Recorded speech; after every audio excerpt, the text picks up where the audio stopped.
Greetings, Dapplings, and welcome back to From the Depths Vehicle Designer. It is, by the seams of it, I think the sun is actually rising at the moment. I could be wrong, though. It's either sunset or sunrise in the world of the Vehicle Designer. And as you can see, I've done a little bit of work shaping our newest vehicle.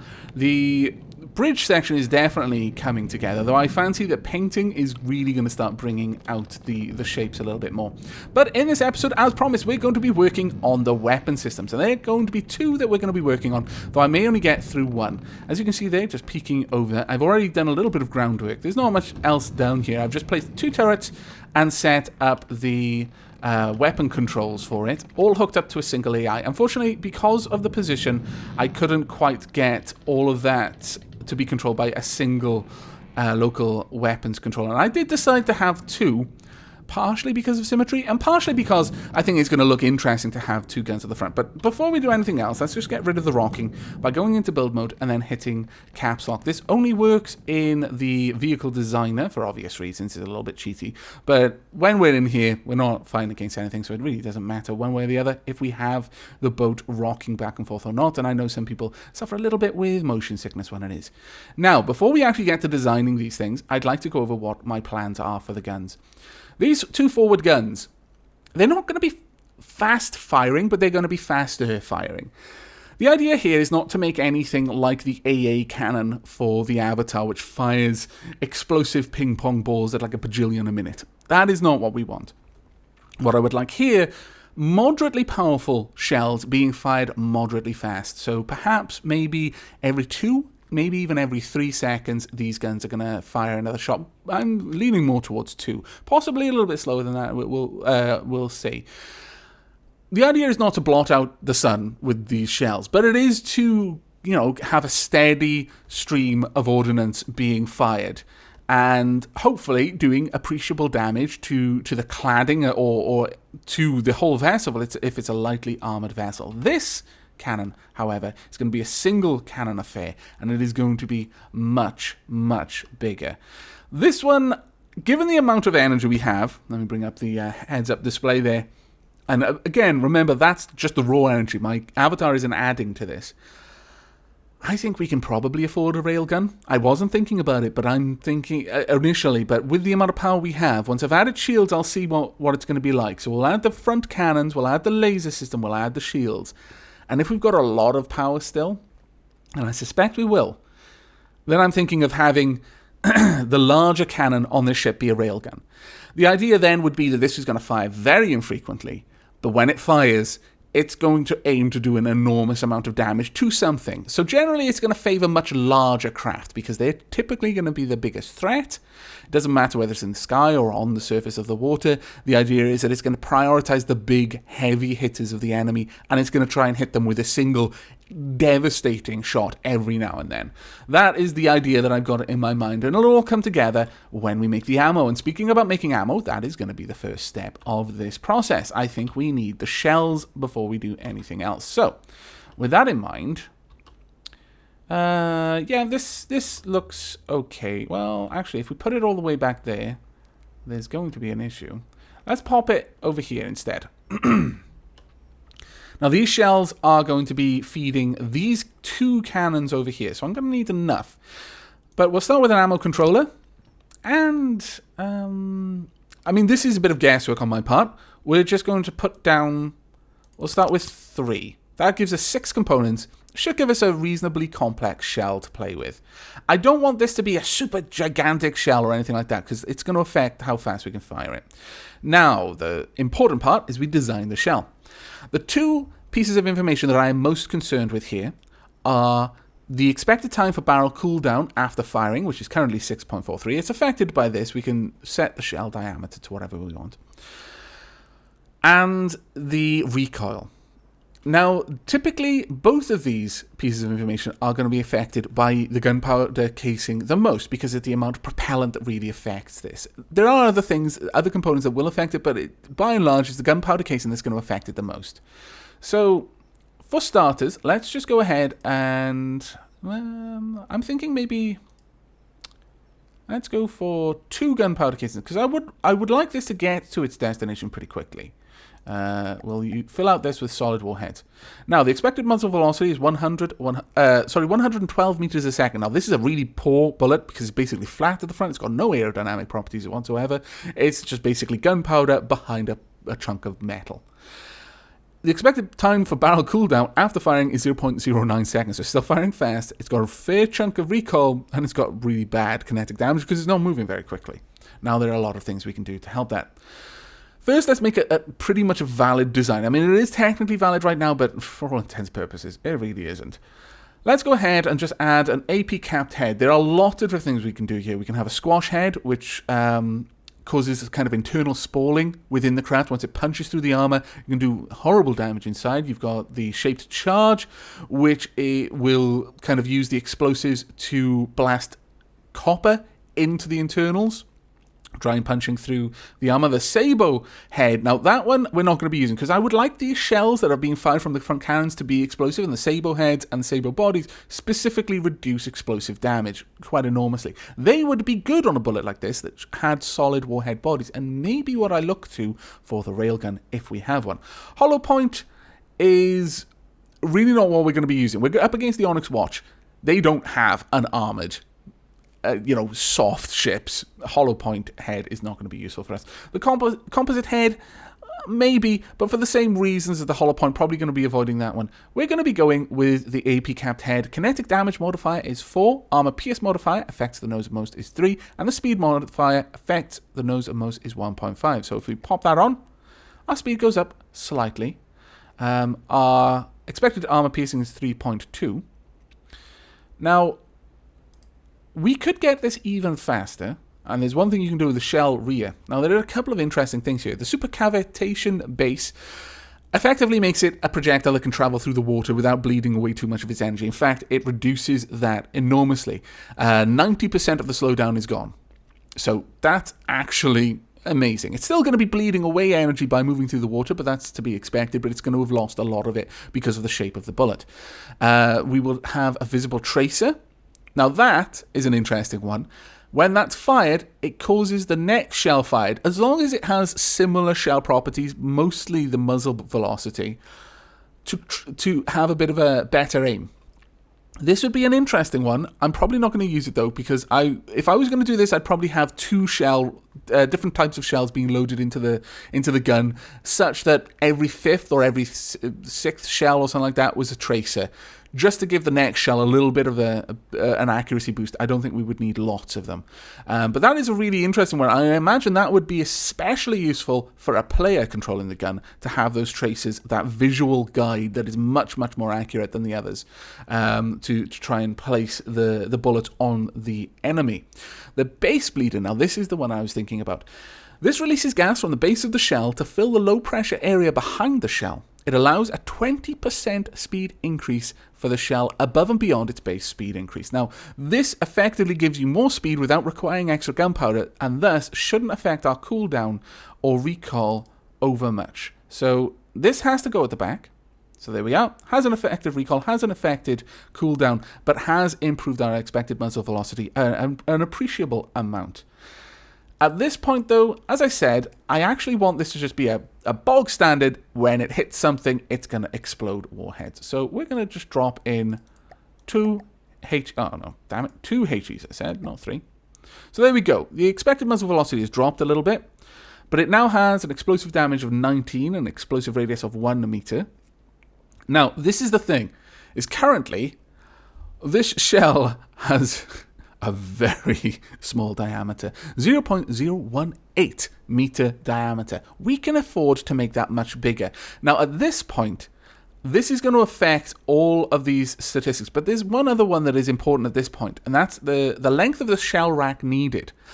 I would prefer not to be firing things that require a larger shell rack than 1 meter, because it means I'm going to be able to fit the actual turret into a smaller space. And since we've got 2 side by side, I'd prefer to have the 1 meter shell racks for loading this ammo. It'll also affect the gauge increase required, but that's just something that we can look at after the fact, and we just need to design our turret to have that required number of gauge increases.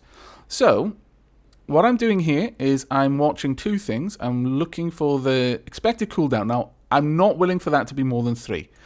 We can cool down the turret a little bit faster using components on the turret, but ideally I'd like it to be about 2 if we can. Let's see what this would be if we were down at 2.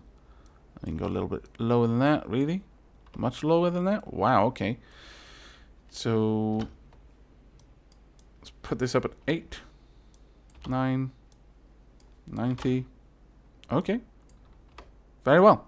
So if we had it at pretty much, we could fire one of these shells without any cooling on the turret at all. Just a little tiny fraction of a second more than every 2 seconds. At that size of shell, we're going to need 1 gauge increase. The optimum barrel length would be 2.2 meters, and for the propellant burn, 2.9 meters. We're still in the 1 meter length of shell rack needed.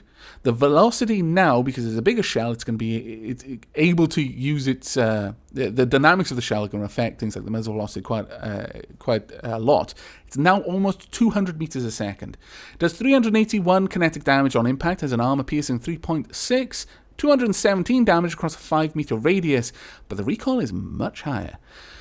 I like this. I think I'm happy with this. It would take 6 seconds to pass the shell to the ammo clip, and the expected reload time is just a little bit under 3 seconds. So realistically, I'm going to want 2 reloaders feeding these in to make sure that this thing can fire at its max speed. But that's good enough for me. We've increased it by, I forget what it was before, other than 0.01 something. I think it was 0.018. But, you know, we've increased this a good 4-5-ish times. So I'm happy with this as our shell. We're going to exit that. The next thing you're going to want is lots of ammo shell parts. Now, each one of these, the statistic that we had here saying that the time to pass the shell to the ammo clip is 6 seconds. So effectively, we want enough of these ammo parts that we can have shell outputs to push it to the gun twice as fast. That's pretty much it. 3 times as fast. That's pretty much it there. But we're going to be feeding these to 2 guns. And each gun is going to have 2 ammo loaders. So there we are. We're probably going to want around about,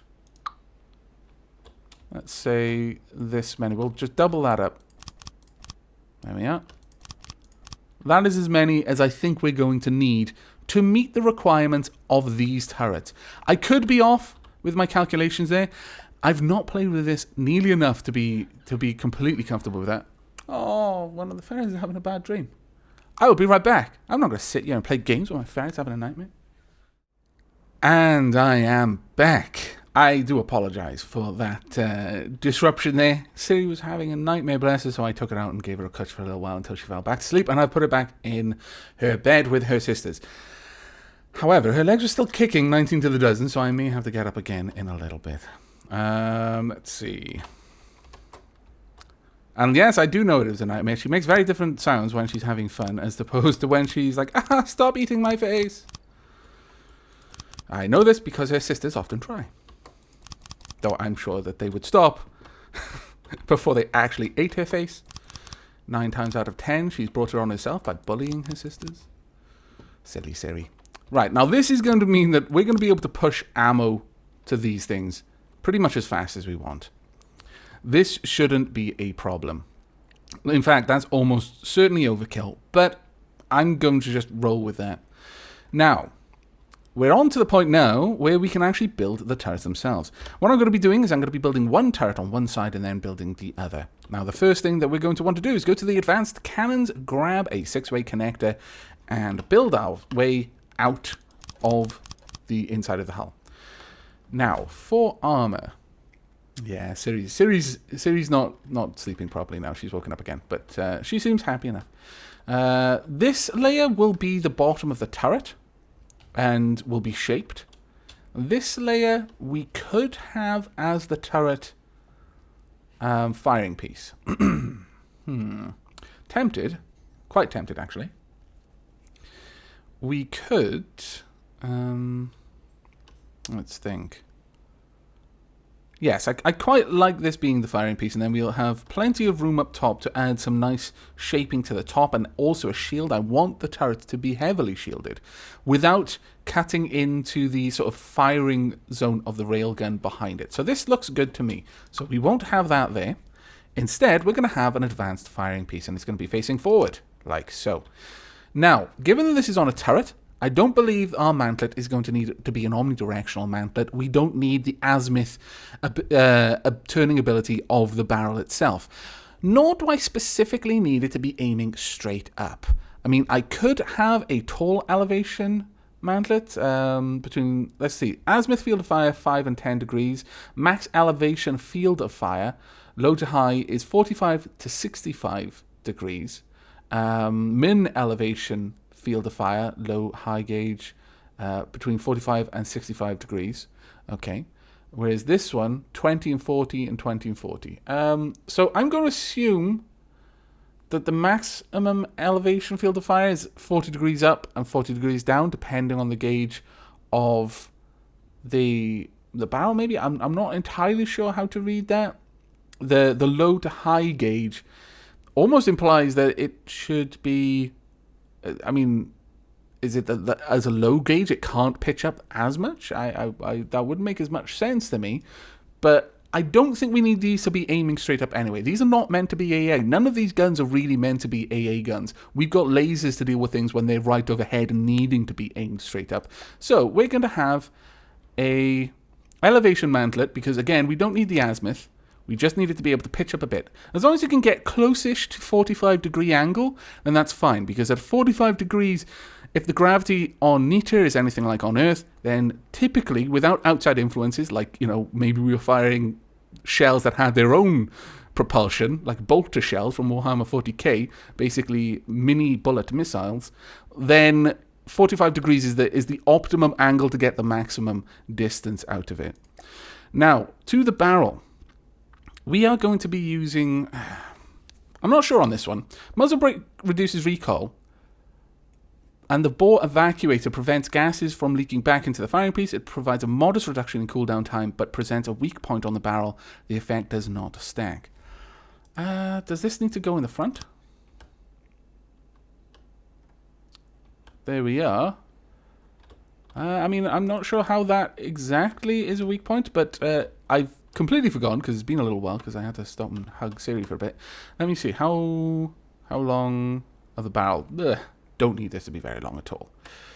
But, roughly speaking, you want about 6 meters of barrel per component part there to have the maximum kind of accuracy. So, that's 1. It's 2. We could go a little bit further out, but honestly, this is getting about as long as I really want this to be. We'll go with that. It's quite a long barrel compared to what it's saying we need. Now, I did say we need 1 gauge increase. Now, the way the gauge increases work, we could also add a muzzle brake onto the front if we really did want to pull back recoil, but I'll check out the stats on the gun once we've actually loaded ammunition into it. The gun itself won't give us any stats until it has a bullet with which to combine with the turret to give you those stats. Neither one really has much stats on their own. We want the gauge increase. Now, we do need at least one of these. These are the gauge cooling units, and in certain situations, they can drop the cooldown. So there are ways that you can reduce the cooldown on the turret itself. Now, the gauge increase left-right splitter, we want these to be shooting down. They've got to be attached directly behind the firing piece. But this splitter allows you to kind of move where the gauge increases are going to be. Now, I'm not sure if this counts as a gauge increase itself. I don't believe it does, so we just need to attach one of these there. So that should give us the gauge increase that we need. Next, that makes that cannon actually look a lot more awesome. The shell diameter is 0.12. If we have over here, we can make a comparison. Yeah, so that's fine. 1 gauge increase was required to make it big enough to fire these shells comfortably. Alright, now if you don't have enough gauge increases, or you change the shell in any way that requires it has a different number of gauge increases on the gun, you have to reload it completely. You can't just make these changes and all of the ammo that's been loaded into the weapon updates itself automatically. That's not how it works, unfortunately. Now then, we want autoloaders. Now, there's two types of autoloaders. We can have, well, there's lots of different sizes, and specifically, I've got them for 1 meter shells. But you can have a belt-fed autoloader. Allows attachment of ammo clips. This autoloader handles shells up to 1 meter long. The belt-fed loader loads much faster than a traditional loader, but the clip cannot be reloaded during the firing phase and cannot be fired during the loading phase. Now, what I imagine with that is that this would be very good for things like Gatling guns or rapid-fire, small gauge like flak rounds for taking out for an AA gun, because this is going to feed those bullets in much faster, but it does have certain restrictions. I don't think we need to worry about them. We are going to be using instead this type, and I need to rotate it such that all of the loading components are facing out, and we'll do the same on this side as well. So there we go. Now at this point I want to drop in a mirror line, and we are going to add the actual clips. Now again, you've got the different sizes at 8 meter shells. My lord, maybe for the railgun. I doubt it though. Now, you've got to pay very close attention to the way that this is set up. You'll notice that all of the green kind of points on the edges of this, they're all like arrows. They're kind of male clips. And one down here is more of a socket. That's the female point. And so you want to attach female to male, otherwise it doesn't work. If I attach it like this, it'll look like it's okay, but it'll say ammo clip not connected. For all intents and purposes, it can't load in that direction. You have to load it like this. That is now connected. The same on this side. There you go. Now I'm not going to have the shells higher than that, but I can have them lower, because if I go higher, it's going to interfere with this when it's rotating. But if I go lower, it should be okay. We can do this, like so. There we go. So now that'll all rotate fine. And we've got a lot of racks there. Now, 0 shells in 3 racks. 1 time faster loading due to multiple clip inputs. If we have a look at this, autoloader time increased due to complexity is 1.1. So it's going to reload slightly slower than normal. Now we can add more of these. You can stack them like so if you really want to. We're not, because of the small space that we're operating in, but it is a possibility and it's worth being aware of. Now the last thing you need is an ammo input feeder. Now the ammo input feeder, simply put, draws ammo out from here and puts it into here. Now there's one other part we're going to have to attach for that to work, but that's roughly how this works. Now these can pretty much go anywhere.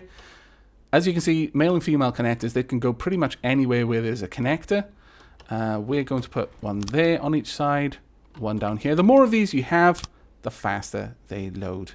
You can even have them on this directly, and at this point, that would be a good place to put them. You can't put them on the sides.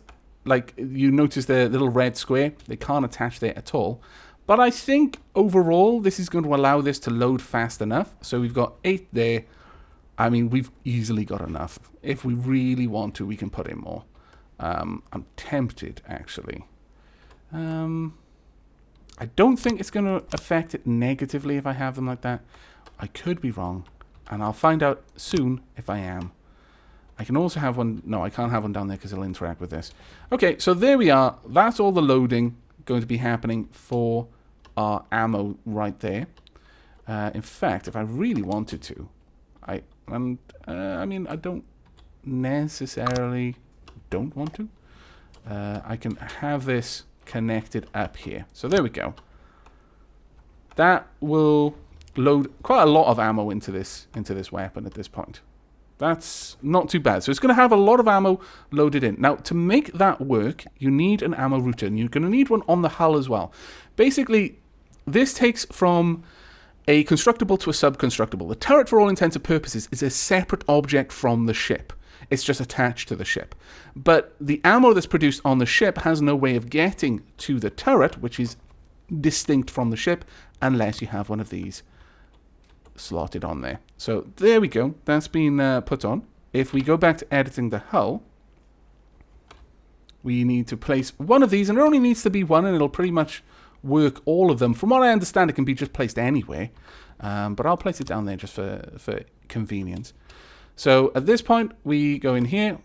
Now, I want ammo controllers. Controllers on our sub-constructible connected. Controllers on our construct. Ammo routers in place. It's basically saying, yes, everything's kind of set up. You can connect all of these little inputs to the outputs that are on the ammo in the background there. And if I hold E, it stops spinning. I'm sorry, I don't do that enough.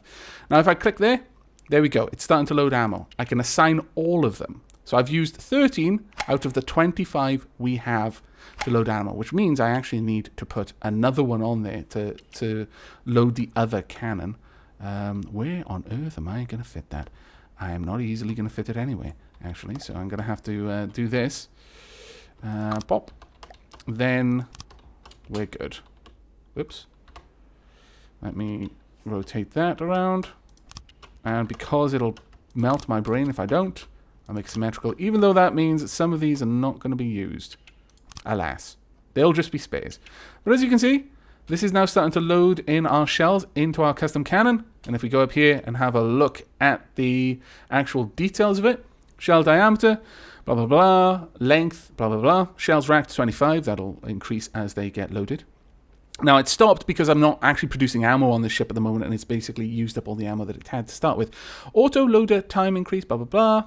Right, recoil force, 11,590. Inaccuracy, 0.43. That's not too terrible. Cooldown, 0 seconds. This cannon could sustain fire for a very, very long time. But we don't really want it to be doing that.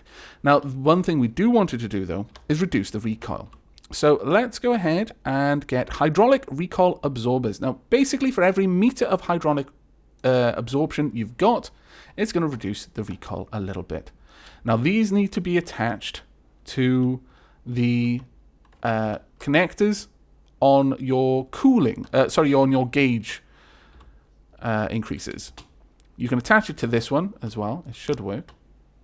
There we are. So recoil has dropped a little bit. Attach one on that side. Recoil has dropped a lot. And attach that one there. There we go. Recoil is down now to pretty much the stated recoil of the shell. So that's actually helping this cannon quite a lot. Now, I'm going to be copying that over to the other side. I am going to be adding in a nice bit of shaping to the turret, but I'll probably do that off camera. But before we finish, I mean, I could add the muzzle brake to drop the recoil, but I don't think I want to at the moment. I think I'm happy with this. What I would like to do, however, is to go to resources. We're actually going to have to come out of editing the turret, go back to editing the hull, grab some ammo barrels. And this is just for the sake of testing and showing this thing. We'll just drop a couple down. There we go. So now we can actually see how quickly this is loading. It's not really having an issue keeping up with the amount of barrels we've got there. It can easily load these shells. So there we are. They take a little while, though. They take a good bit of time, but each one of these can load a shell on its own. So it's not going to be too bad, though. I'm noticing that these ones are not loading, which is confusing me a little bit. They may be facing the wrong way. We'll see. I think they should finish loading that, and they may start on the next one, but yeah, there we are. Okay, so it's now actually starting to pull the ammo in. Okay, right. Well, let's go and fire this and see what it does. Whoop. Hello. Now, we can see how high it reaches up. We can add all sorts of things to the cannon. In fact, before I do fire it, do a fire test, let's quickly go into here. Now, there are a couple of little things. Fall of shot predictor displays the predicted travel path of advanced cannon shells. You can have the laser targeter. Now, this is an interesting one if you've got any kind of fuse, like a timed fuse or an altitude fuse. Allows automatic setting of timed and altitude fuse detonation parameters, particularly useful when used by an AI. So basically, if you make a flak shell, which has like an altitude detonation, then you'd want one of these on your cannon so that it would be able to tell when would be the right time to set the shell to detonate. You don't have to make one that has a specific detonation time. The cannon will set it based on where the thing it's aiming to try and kill is. But there we go. So, is that actually connected? Damn it, it's not. Let me connect that possibly there. There we go. It's now connected, I think. There we are. So, we can go ahead and fire. Takes a long reload time, though. There we are. Fragment damage 77.45. Explosive damage 329. Going a good bit of distance there. We've already reached the 3,000 distance without really even trying. We've made a shell that fires further than most basic kind of cannon shells do. There we go. Sat down there. Now, we do want this to be firing a little bit faster. Cooldown time is now 3.13 seconds. Now we've actually fired a shell. It's got a lot more information. Shells ranked 138. The recoil force 6,262. Inaccuracy 0.43. Now, the cooldown is not good. We want to pull that down just a tad, I think. So, if we go in here, we can go for the cooling unit. Rotate it. And place a couple of these down there. Now that should... it actually hasn't reduced it that much. 3.13, what was it before? If I take these out... no, it's 3.13 normally. Okay, well, we'll pop these in and then we'll see if I need to fire it before I can get that information. Again. Okay, 2.44. Okay, that's actually pretty good. I don't mind every 2.5 seconds firing this. It's not going to fill the sky with bullets at all, but I really don't feel we need to with these kind of cannons. There's going to be 2 of them firing, so it'll pretty much be every 1.25 seconds we can fire a shell if we delay them the right way. We can force it to fire sooner. You can overclock. We can also add a number of barrels so that it'll fire more shots at a time. Like, we can pop that up to 2. We can come out of this then if we can. No? Okay, we'll do that way. Now, though, it'll have 2 barrels at the front of this gun, as you can see. And so that it won't mean it'll fire one, then the other. I believe it fires both at the same time, as you can see. There we go. Now it's firing them at different times, because each one is loading at a different rate. There we are. Each barrel has its own kind of reload dynamic. So with 2 barrels, yeah, we're firing much faster. The cooldown is 0.63, but this is because it has changed the shape of the shells in a way. The shells are now much smaller as a result because the barrels are smaller. So you're paying for that in a way. So if we head in, I don't actually like having it with... I built it for 1 barrel, but we can overclock it. That's the other way. And this is basically, you can force it to fire up to 4 seconds earlier than it normally would. So if we really want to do, we could force it to fire a second faster than normal. But it is going to suffer pretty badly in accuracy if you do this to it. And now because I've changed that, I'm having to reload all of the shells again. But it'll only have 1 barrel now, but we should see that this can fire faster. Or we would if it's loaded. Loaded? Might be. There we go. And now it's stalling. That's probably because of the length of time it takes to load the shells. We're actually now trying to fire faster than it can load the shells in, which is fine. But I'm happy with having it fire that frequently. We'll just build another cannon, and that'll be it. So, I'm going to go ahead and build up the turrets. I hope my rambling and experimenting with this hasn't been too terribly boring. But I'll design a turret kind of shell for this now, and I will bring you back to the finished product in just a moment. And welcome back. Here we are. I have completed our turret designs. I'm kind of happy. They're nice and edgy and got a good presence of triangles and just angles and edges in general, which I feel fit with the kind of Cybran theme.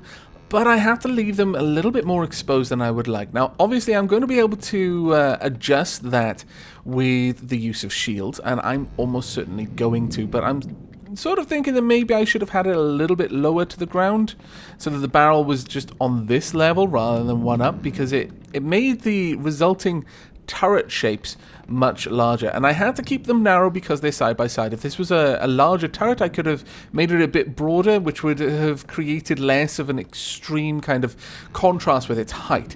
But I'm fairly happy with them. I've also set up all sorts of things down below. I'll quickly demonstrate.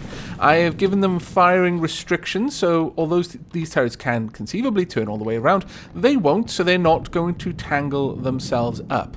I've made sure that basically the way they turn is going to mean that the main body of the turret isn't generally going to cause issue. I've also set up some targeting parameters. Now, let me demonstrate how well they fire. So we want to control the turrets. Well, there. And you'll notice that I'm not controlling turret 1. I actually should, come to think of it. Let me quickly go in here. And just down. Q, I want you to be on turret 1. Thank you. And you, pretty much the same. Can I affect you? There we are. Turret 1 for you as well. Now, the actual turrets themselves, the turret blocks, are set to 1, but now the guns themselves are as well. So it's got a fairly good angle there. It's not too bad. It has a... If I zoom in and have a look at the stats... Stop moving. Okay, I'll stop controlling you. That would probably help. Cooldown of 2.24 seconds. Recoil of 6,262, and generally, all things told, I'm pretty happy with the shells that we're using. Now, the recoil doesn't really affect the ship over much at all. We can fire for a little while, but I think we're going to wrap this episode up by just loading in something a little bit derpy to get shot at. Let's load in... Let's see, how far away are we? We're 500. We're going to go out for a fair range. I've set them to be able to engage at 3,500. Now, honestly, at that range, I very much doubt they're going to be accurate enough to destroy anything. But we'll load something in quite far away. 1,700. Yeah, I'll drop in something over here. Something that isn't going to really cause any damage to us. We're going to load in a deep water guard. Again, I don't like testing the defensive capabilities of my ships, but...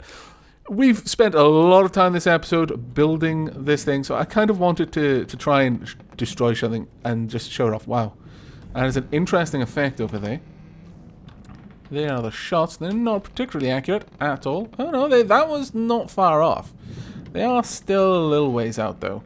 But it's nice that it is able to engage from this sort of distance, but it is not being particularly accurate, though it's had a few very near misses here.